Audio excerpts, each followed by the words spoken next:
The fear of visibility is a real thing. I know.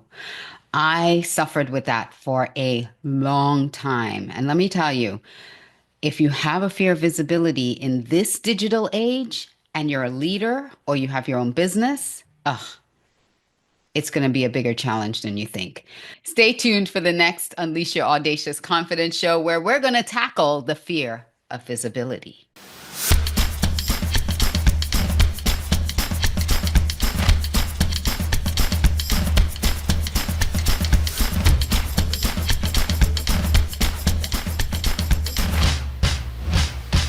Welcome to Unleash Your Audacious Confidence on Win-Win Women TV.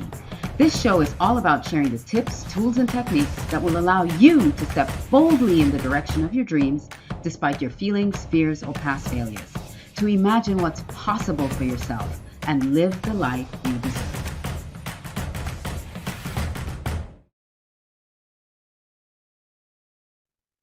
Well, hello, and welcome to this episode of Unleash Your Audacious Confidence here on Win-Win Women TV.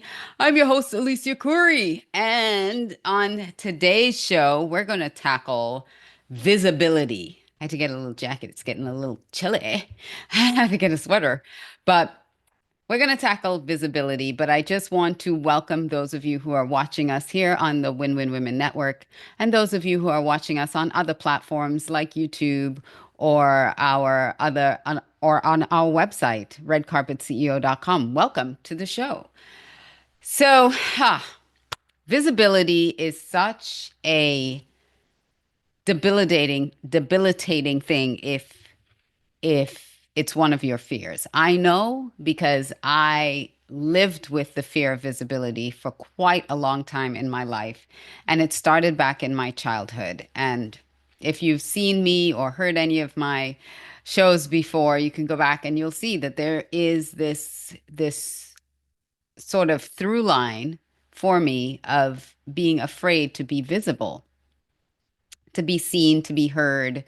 And there were many things that I'm going to talk about on this show today that contributed to it. And I'm going to give you some of the strategies that I've used and I've learned over the years to help overcome some of these things. I was over the holidays, I was watching, scrolling through Instagram or TikTok or one of the apps. I was scrolling through and I saw an interview with Kelly Ripa. Now, if you don't know who Kelly Ripa is, she is here in the United States. She's a television show host, an actress. She is the host of Live with Kelly and Mark, a morning show. And they were talking about setting up the new year. What are some things that you can do to set up 2025 for success? And their guest was talking about doing something new and different. And she asked her, would you rather, a kind of would you rather question, would you rather speak in a stadium full of like 10,000 people? I'm forgetting the exact details, but would you rather stand on stage and speak to an audience of 10,000 people or bungee jump over a cliff? And immediately she said, bungee jump over a cliff without hesitation. And she said, I know it sounds strange being the profession that I have I'm a talk show host, but I'm terrified of speaking in public. Terrified. So how many people would honestly say that they are terrified of speaking in public? Like, raise your hand. I know I can't see you physically, but raise your hand if that's you, because that was me, terrified of speaking in public. But it goes a step further because while glossophobia is what it's called, it affects 3 out of every 4 people. So 75% of people have this fear of speaking in public. Public speaking, it's actually it's I think it's greater than the fear of death, the fear of public speaking. So I don't quote me on that. Maybe the statistics changed on that, but that's what people say, right? The fear of death, people are more afraid of public speaking than death. But fear of visibility, we're living in a digital age, and there's so many people who are still really insecure and panic stricken when it comes to showing up in a kind of arena like this, in a scenario where it's digital, whether it's posting online, whether it's being a guest on a podcast or a web show, or letting their opinion be heard, even in a boardroom or in an office setting. They have this fear of visibility. I have had that fear of visibility. It was debilitating. And I had a business. So if you're a leader or you own a business and you have a fear of visibility, it can really be debilitating for your brand, for your business, for your growth. And I came to a point in the business that I had a beauty business. I had a business where I was doing professional makeup and hair with on site, and I wanted to grow that business. I wanted to get more clients. I wanted to get higher paying clients, but I had a fear of being visible. I had a real fear of being seen, being heard, um, and being out there. I couldn't. I I I needed to get over that. So I had to figure out a way to do that. I had to find a way to overcome that fear. And it happened serendipitously, actually, because I was thinking that I needed to increase my brand. I needed to get my have my brand more visible out there.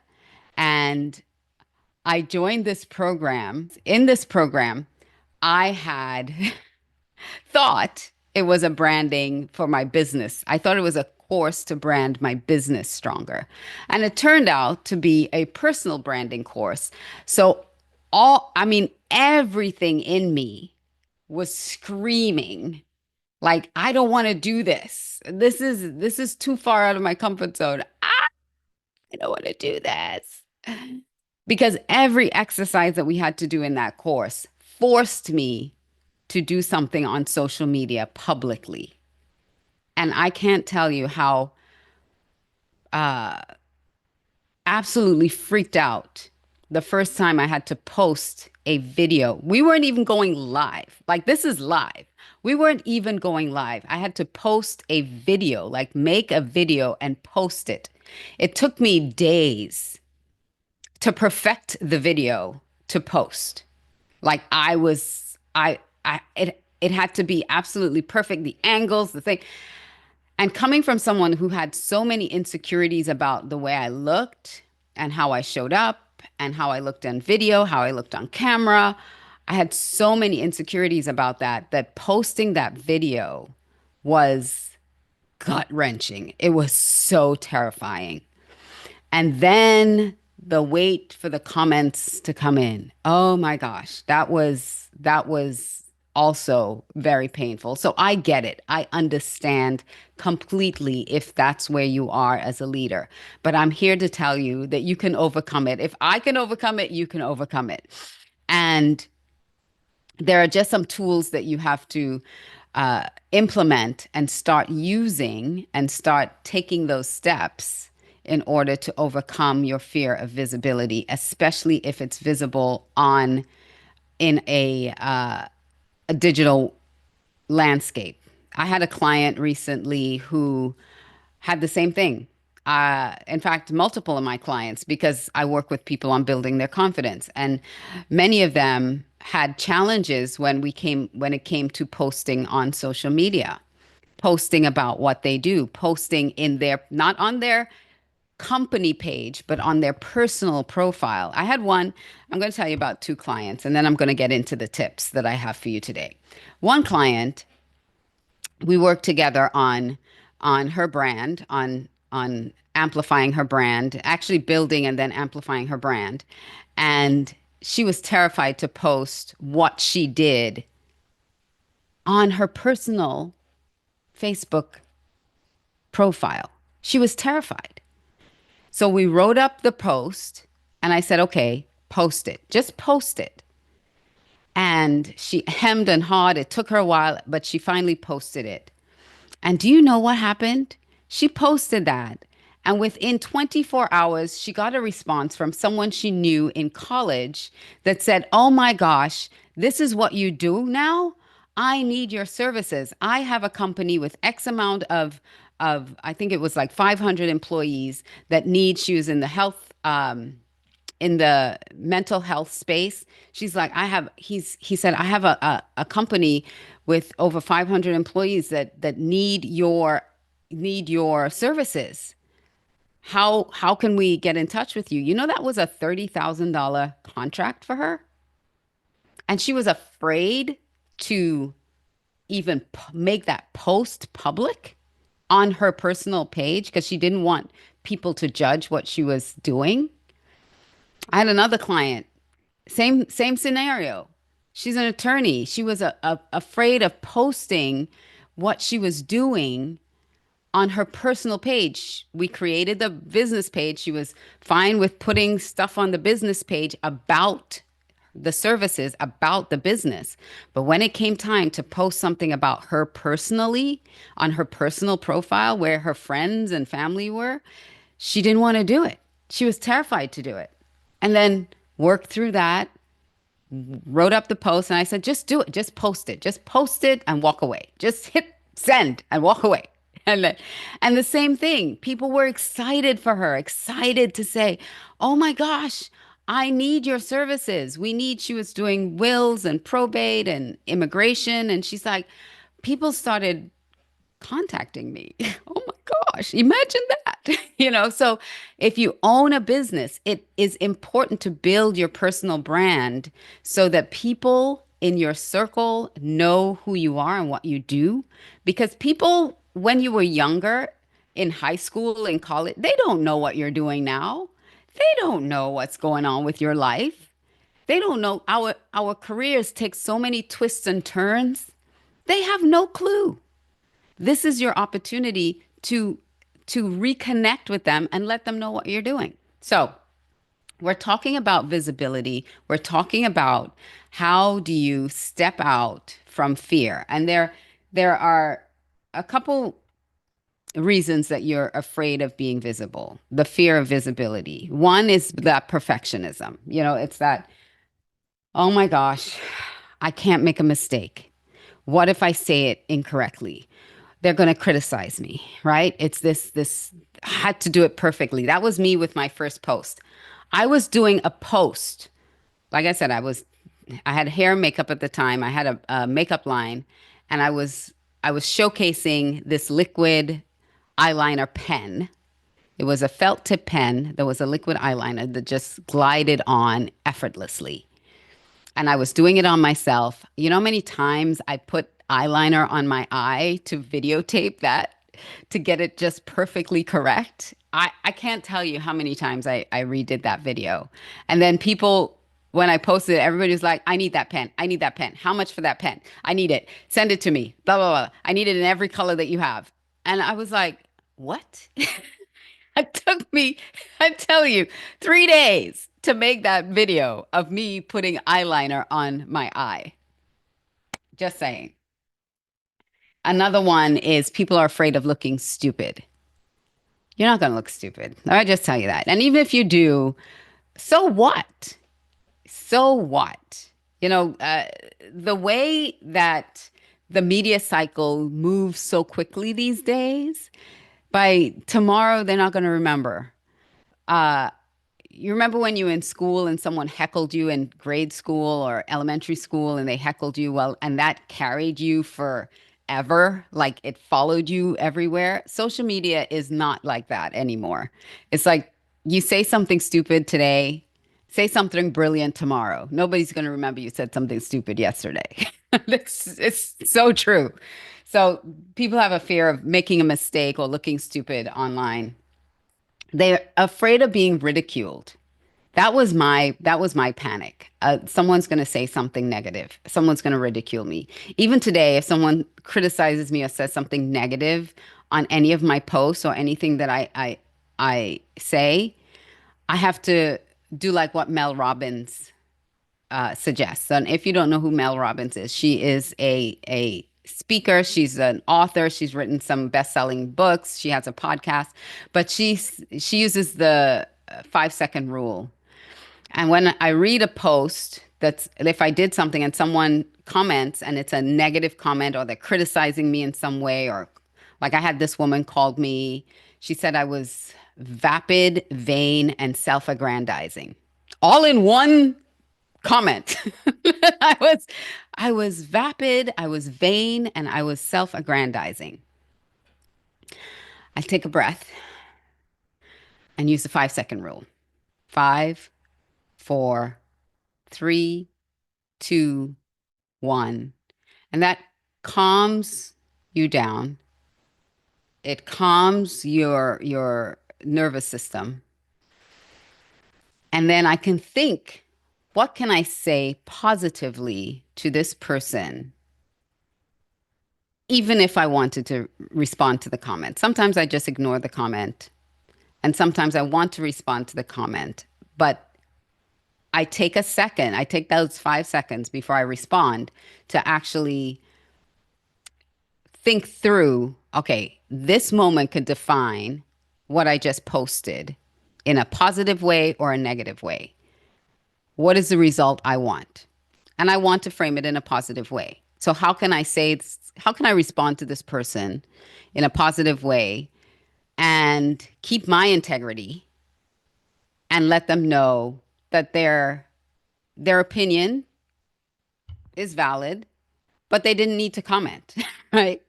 If you don't like it or you had something else to say, just move on. You don't have to comment on everything you see.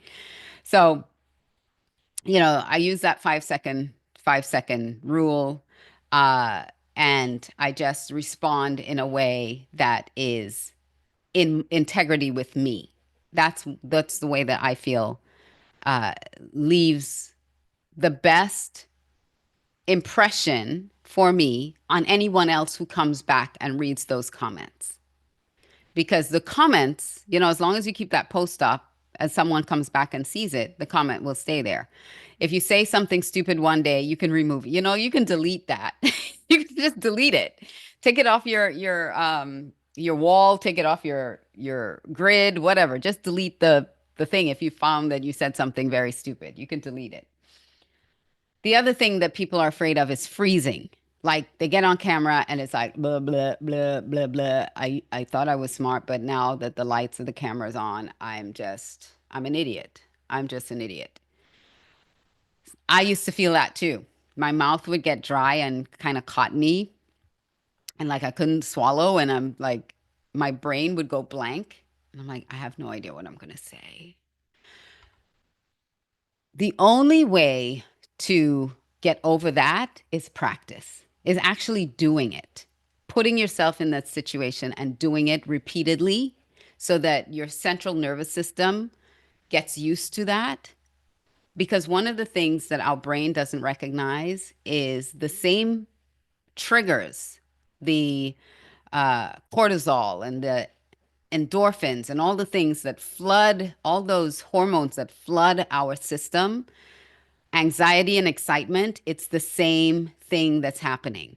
It's just our brain telling us that we're anxious or our brain telling us that we're excited. So, how about we trick our brain? Even though we're anxious, and that's where that 5 second rule comes into, and we trick our brain into telling us, no, I'm excited about this. I'm not anxious at all. This is excitement I'm feeling. Yeah, I'm super excited. And then the more you build that excitement in your brain, the less the blank mind happens. Because now you're excited to tell them about all the things that you know about this topic. And you start getting a flood of ideas and information coming to you instead of the blank, the I don't know what I'm doing, because anxiety kind of like blocks your brain from functioning, right? So you can keep telling yourself, no, I'm not anxious about this. I'm really excited. I'm really excited about that. So here are some quick tips that I want you to go through, all right, in the next 10 minutes that I have with you. Number one is when you feel, no, when you have an opportunity to be visible. Even where you're sitting right now and you want to just do a quick video and post it online, and you want to critique yourself over and over and over again. Stop yourself and ask yourself, why am I doing this? Why? Like, why am I critiquing myself in this moment? If I was watching this for the first time, like look at your video again. That's another thing that I used to have trouble with that a lot of people have trouble with. You record something and it's hard to hear your voice or like I think I'm screaming at the microphone. I listen to myself and I'm like, why does she talk so loud? Oh my God. I'm like, it's like a microphone is meant to amplify your voice. Why are you screaming into the microphone, Alicia? Stop. That's just my self-critic, right? So ask yourself if I'm watching this for the first time, I don't know this person. I don't know that it's me I'm looking at. What what do I think about the content? Is the content solid? Is what I'm saying actually impactful or important? Okay. Yes, it is. Okay, check that box.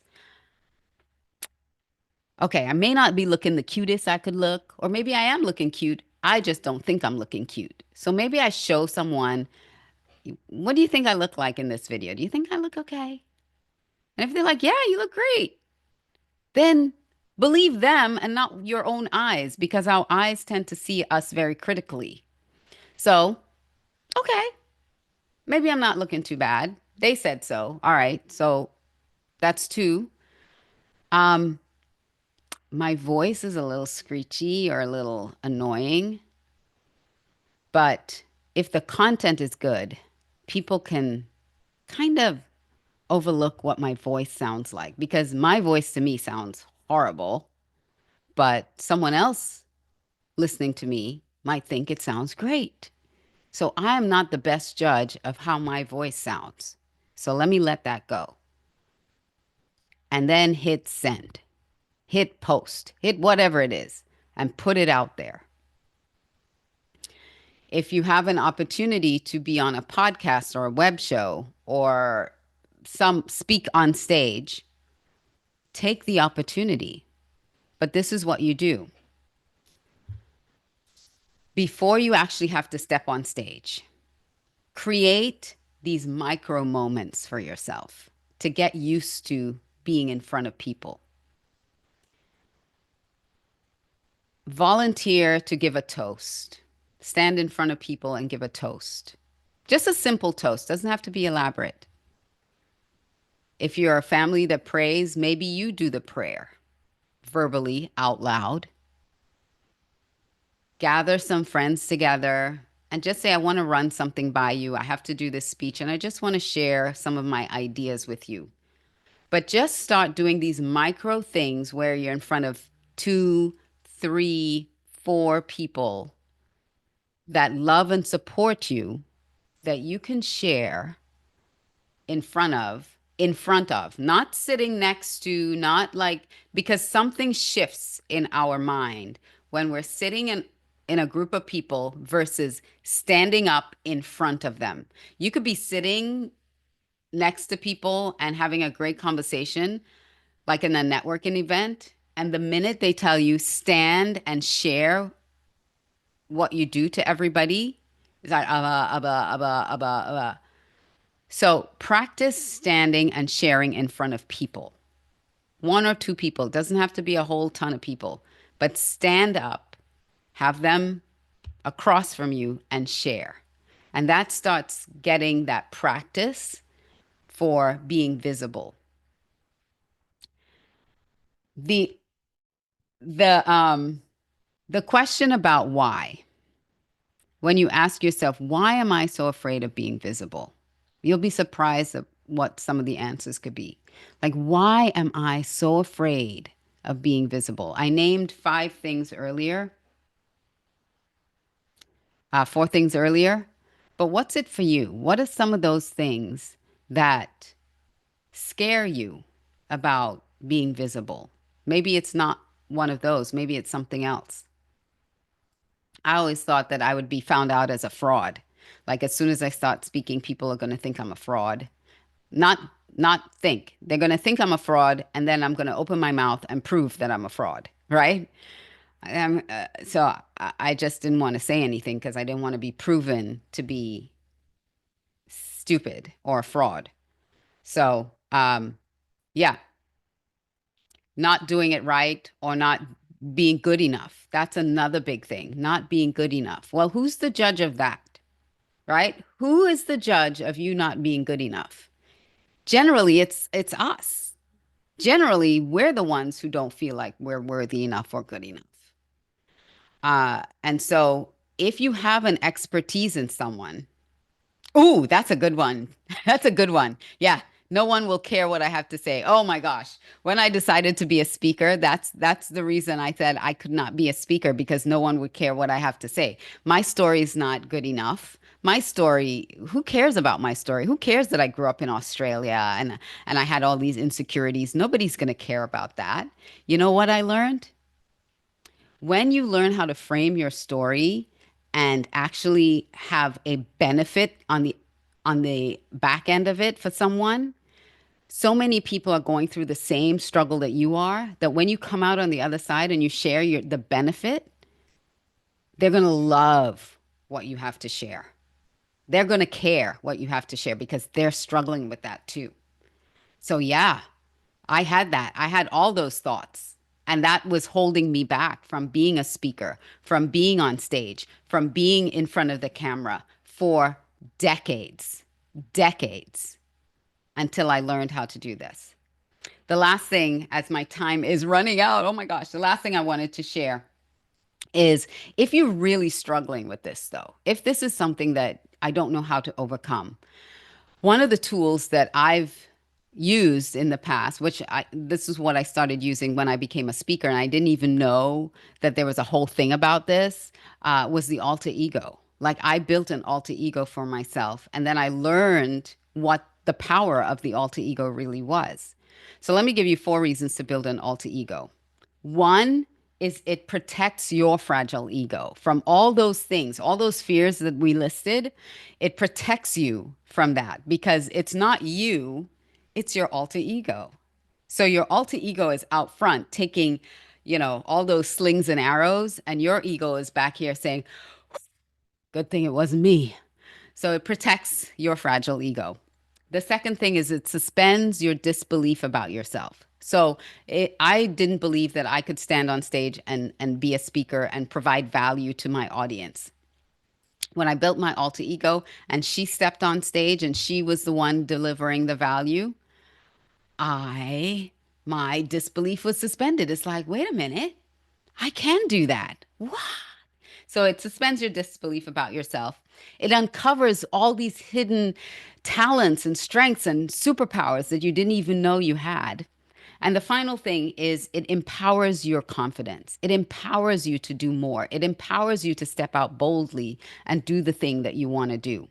So, ah, I don't have time to go into all the different steps to building your alter ego. So here's what I'm going to do. Next week's show, I am going to I'm going to actually build out an alter ego for you. I'll recap this show and next week we'll go deeper into the alter ego. So I'll recap the four things that an alter ego does for you. Number 1 is it protects your fragile ego. Number 2 is it suspends your disbelief about yourself and what you can do or cannot do. And number 3 is it uncovers hidden talents, strengths, and superpowers. It uncovers these hidden things that you didn't know were inside of you. And the fourth thing is it empowers your confidence. It really helps you step out with boldness. All right. So those are the reasons to build an alter ego.